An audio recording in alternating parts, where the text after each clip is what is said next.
Messieurs, dames, bonsoir et bienvenue pour le résumé des informations pour ce jeudi le 4 décembre 2025. La police est revenue sur sa décision de ne plus être présente lors d'un accident de la route. Le 27 novembre, elle avait annoncé que les agents ne seraient plus dépêchés sur les lieux d'accident de la circulation considérés comme mineurs. Ce revirement fait suite aux préoccupations exprimées par le public ainsi que par les compagnies d'assurance.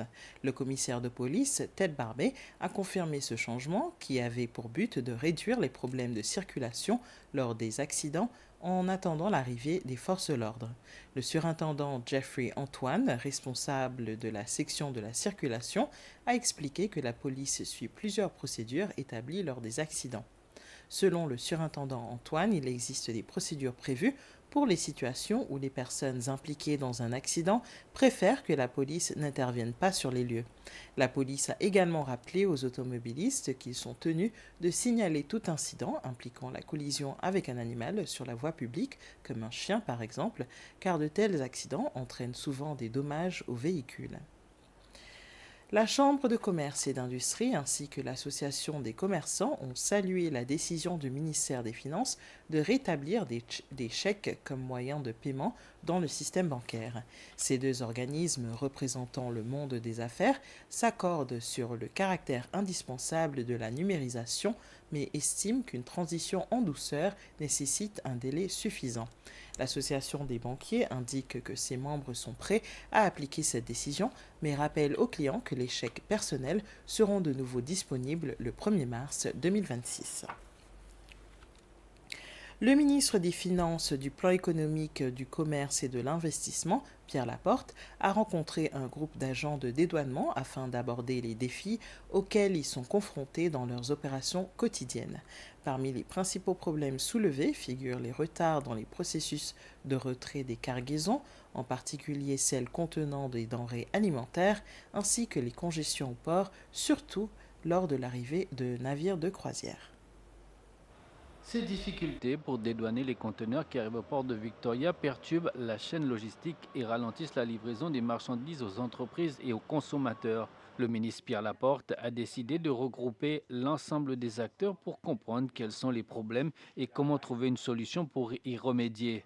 La réunion tenue en présence des représentants des services de douane et du département du commerce a permis de mettre en lumière les obstacles opérationnels et de discuter des pistes d'amélioration.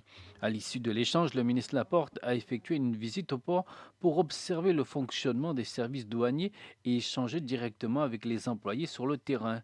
Il a souligné la nécessité d'accélérer les procédures afin de réduire les délais de traitement et d'améliorer la fluidité des opérations portuaires. Il est essentiel que les procédures soient accélérées pour garantir un retrait plus rapide des marchandises au port, a déclaré le ministre, insistant sur l'importance d'une meilleure coordination entre les différentes parties prenantes. Le ministre espère que ces discussions aboutiront à des mesures concrètes visant à renforcer l'efficacité du port et à soutenir les activités économiques du pays. L'autorité des services financiers, la FSC, a annoncé la nomination de M. Pascal Morin au poste de directeur général à compter de ce jeudi. Sa nomination est conforme à l'article 75 de la loi sur les entreprises publiques de 2023, lu conjointement avec l'article 9 de la loi sur l'autorité des services financiers.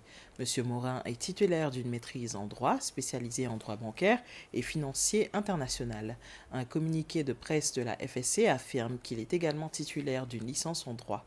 Toujours selon ce communiqué de presse, M. Morin possède une vaste expérience dans le secteur des services financiers et une expertise reconnue en matière de supervision réglementaire, de gouvernance institutionnelle, de contrôle de la conformité et de transformation stratégique.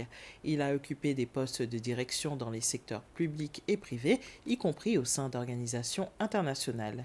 Le conseil d'administration de la FSC a remercié M. Randolph Sampson, le directeur général sortant, qui a achevé son mandat au sein de l'autorité pour son dévouement et son leadership durant son mandat. Et ce conseil d'administration de cette autorité lui souhaite plein de succès dans ses futurs projets. Et voilà, messieurs, dames, c'est avec ça que nous arrivons à la fin de ce résumé des informations. Rejoignez-nous à 19h pour les informations en anglais.